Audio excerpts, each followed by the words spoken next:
కదలని సియోను కొండపై యేసయ్యా నీకు ముఖము చూచుచు పరవశించి పాడతానయ్యా, సంతోషంగా పాడతానయ్యా, ఆనందంతో పాడతానయ్యా. గట్టిగా చప్పట్లు కొడుతూ మనస్ఫూర్తిగా మనం కలిసి పాడదాం. నిత్యము కదలని సియోను కొండపై ఏ పరిస్థితి మనకున్నా మన తోడుగా నిలబడిన ప్రభువే ఆయన మంచితనాన్ని జ్ఞాపకం చేసుకుంటూ అందరం కలిసి నిత్యము కదలని సియోను కొండపై, నిత్యము కదలని సియోను కొండపై యేసయ్యా యేసయ్యా యేసయ్యా యేసయ్యా నీదు ముఖము చూచుచూనే పరవశించి పాడెదా. యేసయ్యా యేసయ్యా యేసయ్యా స్వరం గట్టిగా యేసయ్యా నీదు ముఖము చూచుచూనే పరవశించి పాడెదా.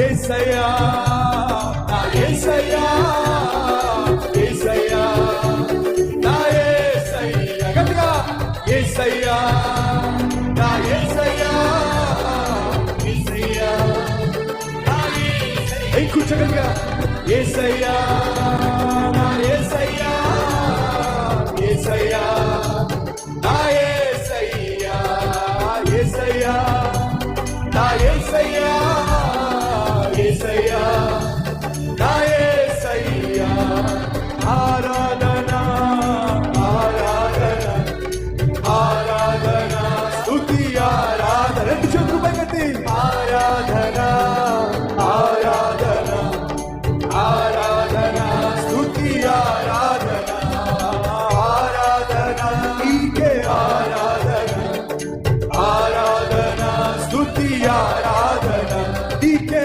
ఆరాధన నీకే ఆరాధన స్తుతి ఆరాధన నీకే ఆరాధన. దేవుడు చెప్పిన దానికి వ్యతిరేకంగా అఘోరించిన నువ్వేమైతే చేయాలనుకుంటున్నావో అది నువ్వు చేయలేవు. ఏమైతే సాధించాలనుకుంటున్నావో అది నువ్వు సాధించలేవు. నీ జీవితంలో విజయం సాధించాలంటే ఒకే ఒక ఫార్ములా. ఏమిటది? దేవుడు నీకేం చెప్తున్నాడో అది చేయి. సహోదరి సహోదరులు, కుటుంబాన్ని కట్టుకోవడంలో విజయం సాధించాలి అని ఆశపడుతున్నట్లయితే వాక్యానికి విలువనివ్వు. ఉద్యోగం చేస్తున్నావు, ఆ ఉద్యోగంలో నువ్వు విజయం సాధించాలి అంటే వాక్యానికి విలువనివ్వు. వ్యాపారంలో విజయం సాధించాలన్న, చదువులో విజయం సాధించాలన్న నీకేం కావాలో తెలుసా? యెహోవా యందలి భయభక్తులు కలిగి ఉండుట జ్ఞానమునకు మూలం. మీలో ఎవరికైనా నువ్వు జ్ఞానము కొదువుగా ఉన్న ఎడల అతడు దేవుణ్ణి అడగాలి. నాయనా, నువ్వు వివేచన కలిగి జ్ఞానము కలిగి ప్రవర్తించులాగున దేవుని మాటకు లోబడు. అదేనండి, ఈరోజు నేను ఏ బాధ్యత కలిగి ఉన్నానో ఆ బాధ్యతను చక్కగా నిర్వర్తించాలంటే నాకు వివేకము దయచేయి, జ్ఞానము దయచేయి. అది ఆ రోజు సొలొమోను కోరుకుంది. ఈరోజు నువ్వు ఒక భార్యవు కావచ్చు, ఒక భర్తవు కావచ్చు, తండ్రివి కావచ్చు, తల్లివి కావచ్చు. తల్లిగా నీకు బాధ్యత ఉంది, తండ్రిగా నీకు బాధ్యత ఉంది, భార్యగా నీకు బాధ్యత ఉంది, భర్తగా నీకు బాధ్యత ఉంది. నీ బాధ్యతను నువ్వు చక్కగా నిర్వర్తించాలంటే ఏం కావాలో చెప్పండి? జ్ఞానం కావాలి. బైబిల్లో ఒక మాట ఉంది, అందమైనటువంటి స్త్రీ తన ఇల్లు కట్టుకొనును అని బైబిల్ ఉందంటారా లేదంటారా? ఉందా లేదా? తెల్లగా ఉండేటటువంటి స్త్రీ తన ఇల్లు చక్కగా కట్టుకుంటుందని బైబిల్ ఉందంటారా? మరి ఏముందండి? ఎంత తెల్లగా ఉంటే ఏం లాభం బుద్ధి లేకపోతే? ఎంత అందంగా ఉంటే ఏం లాభం జ్ఞానం లేకపోతే? బైబిల్లో ఏముందో తెలుసా? జ్ఞానము కలిగిన జ్ఞానవంతురాలు, జ్ఞానము కలిగిన ఇల్లాలు తన ఇల్లు కట్టుకుంటుంది. ఒక ఇల్లాలిగా దేవుడు నీకు ఒక పోస్ట్ ఇచ్చాడు. ఆ ఇల్లాలిగా ఆ పోస్టుకు నువ్వు ధర్మం చేయాలి అంటే నీకేం కావాలి? జ్ఞానం కావాలి. ఒక భర్తగా నీకంటూ ఒక దేవుడు ఒక పోస్ట్ ఇచ్చాడు, ఒక బాధ్యతనిచ్చాడు. భర్తగా నీ బాధ్యతను నిర్వర్తించాలంటే జ్ఞానం కావాలి. జ్ఞానముతోనే నువ్వు ఇల్లాలిగా, భర్తగా నీ కుటుంబాన్ని నిర్మించుకోగలుగుతావు. బైబిల్లో ఏముందో తెలుసా? జ్ఞానము కలిగిన స్త్రీ తన ఇల్లు కట్టుకుంటుంది. జ్ఞానము కలిగినటువంటి పురుషుడు తన కుటుంబాన్ని నిర్మించుకుంటాడు. అర్థమైందా? కాబట్టి ఇల్లు కట్టుకోవాలన్నా, కుటుంబాన్ని నిర్మించుకోవాలన్నా, భర్తగా, భార్యగా, తల్లిగా, తండ్రిగా దేవుడు నీకు ఇచ్చినటువంటి ఆ పోస్టుకు న్యాయం చేయాలన్నా నీకేం కావాలి? జ్ఞానం కావాలి.